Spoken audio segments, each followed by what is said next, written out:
It's just I couldn't do it. I love TikTok. Yeah, I was looking at it. I want to be up there. I'll be sat there as a 10-year-old trying to beat them to call the scores, and my mum would be looking at me like, "What's wrong with you, son?"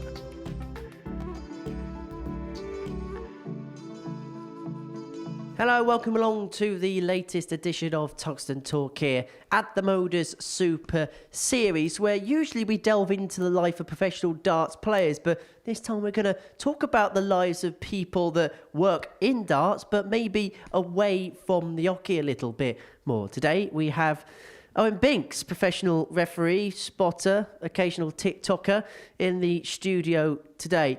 First of all, where did the love affair of darts come across?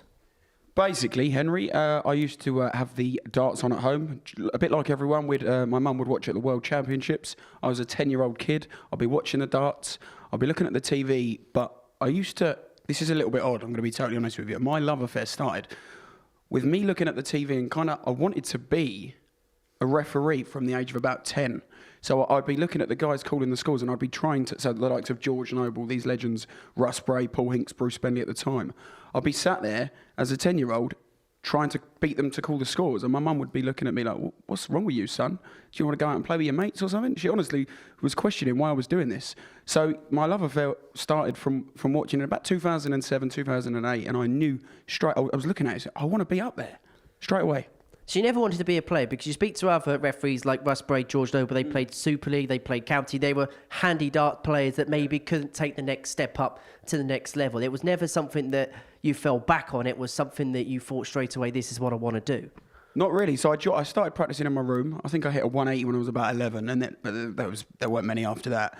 Joined a pub team, but I usually found myself losing, and then the guys would stick me on the chalkboard all night. So I'd be marking all the games. I was in a team full of old men, really. You know, like a lot of them were 50 odd, and I'd just be stuck on the whiteboard and doing all the games. And I suppose I better thank them for it. Really, right now it's worked out all right. Was numbers something that came naturally to you? Yeah, I was always quite good at mental arithmetic. To be honest, in school I was in trouble a lot at school. Why doesn't that surprise me? All right, Henry. Yeah, no, I was a bit of a class clown. I couldn't really concentrate on whatnot, but I was always good at mental arithmetic. That was probably the only thing I was good at in school. And then, yeah, specifically darts, maths was what stood out for me. So when you leave school, was it something that you wanted to actively pursue, or did you think, realistically, I might have to look at a career elsewhere before I look at maybe going into darts, maybe looking for jobs elsewhere? So basically, before I became full-time darts, I think I had 21 jobs, I counted. 21, so treble seven, if you like. All over the place, all random jobs. How many years was that over? I became full-time when I was 23. So, you know, almost one a year. But you don't really work much when you're 2 and 3 and whatnot. So, you know, I had a lot of job changes. I went to uni, but I'd already started the volunteer marking scheme in the PDC. And then 3 weeks into being at uni, I got, someone said to me, would you like a future in this? Because you've been noticed, and if you want one, there could be a future for you. So I dropped out of uni straight away, because I thought hearing that was the best thing. That leads me to my next question. How did you initially get into darts then, on that side of it? It's literally as simple as I asked Kirk Bevins on Twitter, the Kirkulator, you all know him. I sent him a message saying, how do I get into this? I love darts. I like the numbers side. How do I do it? He told me who to email. I joined the volunteer marking scheme, in which my first event was at Milton Keynes for a challenge tour. I was really nervous when I turned up. It was whiteboards back then, so I got on the board, did my board for the day, did the challenge tour for a few months, and then I got asked with about a day's notice. They said, "Can you come to Dublin? We've had someone drop out of the Pro Tour," and I was like, I was 18 years old. I didn't really have, just turned 18. I didn't have any money. But I said to my mum, I said, I've got to go to Dublin tomorrow. She was like, what? And I just found a little cheap B&B and then started on the Pro Tour, and then did Pro Tour for a good couple of years. And then I was asked to be the next TV marker. My first event, I don't know if you remember the UK Open, when it was all snowed under and the fans weren't allowed in. That's the one. That was my first ever TV event, and then from there I've done more and more events. So let's go back to the start of the volunteer marking scheme. Firstly, what is that for those that may not know? And secondly, is that basically the first step in, the first route you get through if you want to get involved in that type of thing. Yeah, pretty much. So I get quite a lot of messages saying, how did you get into it? And I'll always point them towards the volunteer marking scheme, which is basically an organisation by the PDC where you go, obviously you don't get paid for it, but you get an opportunity to mark for the semi-professional dart players. So the Challenge Tour, Development Tour, and then it's quite a waiting list now. I've got to say it's become quite popular. But if you do well on there, there's a chance to progress to the Pro Tour. And then we've got about 20, 30 people on the Pro Tour. And then luckily, now and again, you get really lucky like I did, and you get to start a career out of it. So from the volunteer marking scheme, you mentioned it was kind of a couple of years. So you spent like a year or so on that, and then you got that next break quite literally out of nothing. Yeah, literally, I used to go week in, week out places like Barnsley, Wigan, things like that, Dublin, and then suddenly they needed a new TV marker.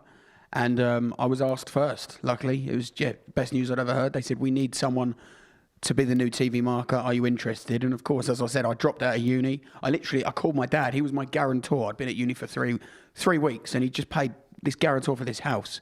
And I was like, oh, I'm on my way home. And he was like, you what?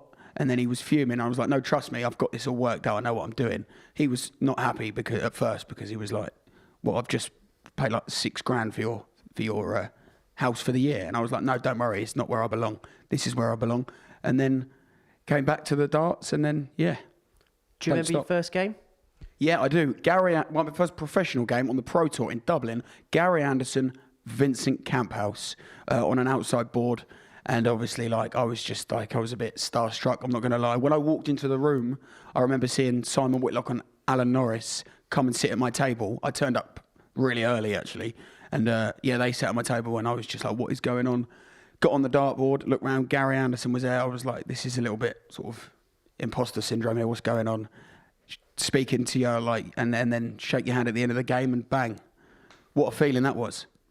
So then you move into TV marking. Was it a case of being slowly eased into it, or was it a case that you got quite a lot very quickly? Oh, yeah, no, you start off at the UK Open on one of the outside boards, and then you get more and more. You get the odd Premier League. You get more and more events as you get more experienced. Obviously, you got people like Scott Giblin. Everyone knows Scott Giblin. He's been there for years.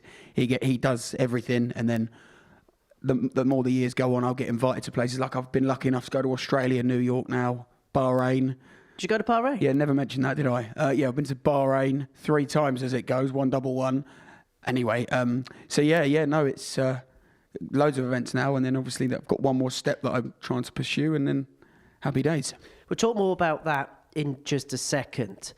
You always said you wanted to be a referee, but I can imagine as a marker, yes, it's great doing that, and you're working with some of the top pros in the world, but I can imagine at some point you get itchy feet thinking, actually, I want to take this next step forward, and I want to be the guy calling the scores.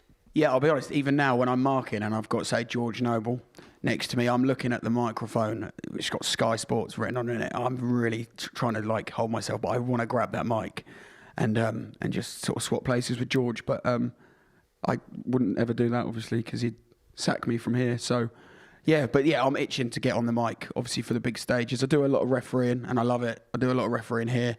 I referee some exhibitions, county, all sorts, Pro Tour, but the big stage obviously is a dream of mine. So where did the first refereeing steps come along? Pro Tour, I suppose. Oh, and county. I'd say to any up-and-coming referees that want to gain experience, go and call for your county. It's a great way to get experience in front of crowds when you're under pressure. And you do so many games, so you get used to it, learning the patterns and things like that. And then I started doing the Pro Tour. I did that for a few years, and then on the stream, live stream, and then I was in my 21st job, age 23, and I got a call from George Noble, and he said, do you want to quit your job and come and be a full-time referee for me on the online live darts league, which is, of course, where this started? And I was like, yeah, when do you want me to start? And he was like, Monday, so I quit straight away. And my no notice, I didn't, because I just needed to take that opportunity, and I did. And then as of that Monday, I was I'm a full-time in darts. Before we get into the refereeing side, you said you had 21 jobs. What's the strangest one you've had? I had to knock on people's doors to try and get them to sign up via like credit card, direct debit to charities. No payment, it's all on commission, and I lasted a day. Yeah, so Is that because you that got was my lowest. Sort of, I didn't last very long there. How come? Is it because you got no people to sign up? Well, imagine someone knocking on your door, one of your doors. 'Cause obviously 7 houses. No, imagine someone. It's a difficult job to do. You know, it's just I couldn't do it. To be honest, I couldn't really do many of the jobs I had. I used to work in car insurance, and people would not car insurance. I worked for a company that when you have a crash, you call them up. So it was related to car insurance. He said, I've had a crash, and I kept missing all the details and stuff, and I kept getting distracted. I was a bit like I was in school, Henry. I was always like getting distracted and sort of trying to tell jokes, and that's not what you want when you're dealing with people that have obviously just been involved in car accidents. So I didn't last very long there. I had all sorts of jobs. Worked at Sainsbury's. They even demoted me to the trolley boy at one point. That wasn't very enjoyable. You name it, I've done it, honestly. Okay, let's get back to the darts refereeing side. And you mentioned the step here when we were in Southampton back then. Do you remember the little room with the squeaky floorboard and all the rest of it? What was that like, the first game you did? Because you were the first ref, weren't you, in the building? Yeah, so the first night they were ever allowed a referee, I was asked. I think it was actually a Saturday night was my first game. It was a specials night, wasn't it? Yeah, it was a specials night, and then I started it full-time on the Monday, but it was a great feeling looking back. It's very nostalgic now looking back at that. It seems like so long ago, doesn't it? But it was brilliant, and look how far it's come. It's great to see. But I did enjoy it just as much back then as I am now. They were interesting days, weren't they? Things were a little bit different. But was that a good place for you to learn the craft a little bit? Yeah, that was when I really got the match practice in. I'd probably say now, I might be wrong, but I've got to have called more legs maybe than any referee ever. I know I've done well over 5,000 games for the Super Series / online live darts league and all the pro tours. So you learn your trade. You definitely, if you can't learn the patterns doing all that, then you've got no hope, have you? So I think I've learned quite a lot doing it. And then carry on. So as a referee, you mentioned patterns and things along them lines. Is that part of the intrinsic thinking? I suppose, look, it's easy when players are hitting 180s and things like that, but when you've got players that are a little bit more maverick, like to go different ways with different things, there's a lot of it breaking down certain patterns and things like that as opposed to naturally just counting up. Yeah, I would say, so when I'm down there 15 games, right, in a session, I'm probably doing maybe like actual random maths, maybe 5 times in 3, 4, 5 times in a day. Most of it is all pattern recognition. Even like the non-obvious patterns, like you just memorize so much as a referee. So like I'll give you like any pattern that you've seen, you name it, we know it. So like 1, 2, 6, for example. I'm not going to bore you with all the maths, but just as this is an example, 2 single 19s. You know it's 88 left. You've already added up the treble 16 before it's hit. You've also added up, you know what it is if it's a single 16. Where you might have to do a bit of maths is if it hits the treble 8 by mistake, and that's one of the times where you'd actually have to do a bit of random maths. But most of it is just knowing the game, knowing what players do. It can be a bit trickier if people aren't good at counting themselves, or if they miscount. That's probably when I find it the hardest. So like they've got 74 left, so you're thinking 14s or 18s, and then they go for a treble 16, and then you're adding a random 48. That's when you've got to be on your toes. So you have to be quick at maths, but a lot of it is just preempting before it's even gone in. How do you learn and develop that side? Practice, I'd say. I'm interested in it as well. People are like, because like people will come up to me like when if I'm doing like football, and people will just chuck scores at me just for a laugh. They think it's funny. It doesn't sound that funny, does it? But it is to them, and they'll chuck checkouts at me. But it's all just practice and memory, isn't it? Really, it's just, as I say, over 5,000 games here, probably a couple of thousand at county, 1,000 maybe on the pro tour. Just games and games. It's just learning everything. You just do it so much. And then you get the big breakthrough at the UK Open. You get to referee a game on stage 2 on ITV. Yeah, that was probably the best moment of my life so far. I was so nervous for it. I do, obviously, we all get nervous at new opportunities, most of us, and that was probably the most nervous I've ever been. But a memory that, I'm dying to do it again. So we've got the UK Open coming up soon, so hopefully I'll get some more opportunities for that moving forward. Who knows? So what are the goals and aspirations going forward? My dream, obviously, I've taken a bit of a sidestep as well with the spotting, because I do a lot of spotting now, don't I? Spotting for Sky Sports. I've been spotting here for years. But my dream has always been, since I was a kid, to call a World Championship final, or multiple. So my biggest dream would be to call that winning dart at the World Championships. That's the dream. Absolutely cool. And then obviously touring the world rather than marking, which I do like, doing it as a referee. Then happy. I'm very happy there. Just describe how you fell into spotting, and perhaps those that may not know too much about what that is. Just describe a little bit about that. So spotting is basically, a spotter is a person that tells the director where the darts are going to go. So I'll say things like up, down, treble 18. If it's a finish, I'll say right up, treble 20, double 14. You're basically, you know the board, you're the maths guy, and you're telling the director and the cameraman, you're telling them where to go, where the dart's going to go. And then, obviously I've been spotting here for years. Richard Ashdown, who is very well known as being a fantastic spotter, he taught me. He taught me in the Southampton days when I joined as a full-time ref for the Online Live Darts League. We also had to learn spotting. So when Charlie Corstefine was also a ref, we would swap shifts. One would spot, one would ref. And that's where it all started. And then I spotted on the Pro Tour. I've been spotting here for years. And then, I've recently been spotting at the World Championships, things like that. So, did you realise you had a natural knack for it quite quickly? No, actually, I didn't. Not with spotting, I didn't. It wasn't until someone pointed out maybe like a year ago that they thought I was really good at it. I didn't have any plans to be a spotter, apart from I had to do it here.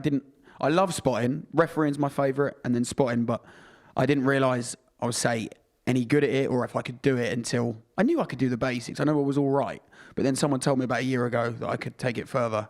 But that was I didn't realise that for a long, long time. Tell me about the world of TikTok, because you've become a bit of a celebrity on that platform. Oh, stop it, you, Henry. I know what you're like, mate. Yeah, no. So TikTok, well, I'll tell you what, we can blame Jake for that. Jake Kenyon, right? When he started here, he said to me, Binksy, what's going on? You're not on TikTok. I said, why are you not on TikTok? I said, it doesn't really interest me. He said, you need to get a TikTok account, because with your job and the way you are, he said, you can build a following. And I thought, no, that's just not for me, mate. And he helped me out. He showed me how to do some really basic editing, because I'm not a very good editor still. Not very good on the old technology side of things. I'm a bit of an old person like that, Henry, a bit like yourself. And then, would you know it, he was right. I've built up a following. But yeah, so I make TikTok videos I give a lot of people advice with their numbers. I do some comedy, if you like, skits related to darts, try and keep it interesting for the followers. But yeah, I'm loving it. It's good fun. Was there an apprehension about doing it, and was there worry about what your peers might think? Yes, but I like the sound of it. It sounded exciting, and I'm quite impulsive, so I just went straight in and done it. And it's really fun. I love it. I need to, because I quite like my stats and my numbers. I need to sort of like let go of it sometimes. Sometimes I'm like, oh, how's this video doing? It can take over your mind a little bit, but maybe that's why they banned it in America for about 12 hours. But yeah, it can be quite addictive, that TikTok lark, but I do enjoy it. Let's talk about then the future and where you'd like to see yourself in maybe the next 5 years or so. Call me optimistic, but honestly, in 5 years' time, I would like to be calling at the World Championships. Maybe not a final by that point, but at least aim for the best. In 5 years' time, I'd have liked to have called a world final. That's my aim. You may think it's a bit, I'm not even a referee yet on the big stages, but that's my aim. I want to be full time. I want to keep spotting as much as I can. Who knows where this is going to be in 5 years? The Super Series. I'd love to be able to still be involved here. Spotting for Sky, just full-time darts really, which I am now, but more on the reffing side is what I would love. That would be the dream. But I'm loving it so far. I'm loving the journey. I think, if you ask me, I think you'll be the first to say as well, about a year and a half ago, or maybe just a year ago, I was in more of a rush than I am now. I'm probably enjoying the journey a little bit more now. I'm enjoying what comes up. This spotting opportunity wasn't something that I was planning on having, but I'm enjoying it. So, who knows? And you're not too bad at this lark either. Oh, cheers, Emma. It's very kind of you, mate. Up the U's. I don't know whether I'd say it's a pleasure, but it's been nice to talk to you over the last few minutes or so. Owen, thank you very much. Cheers, Henry. Thank you, everyone. Thank you for watching the latest edition of the Tungsten Talk here at the MODUS Super Series.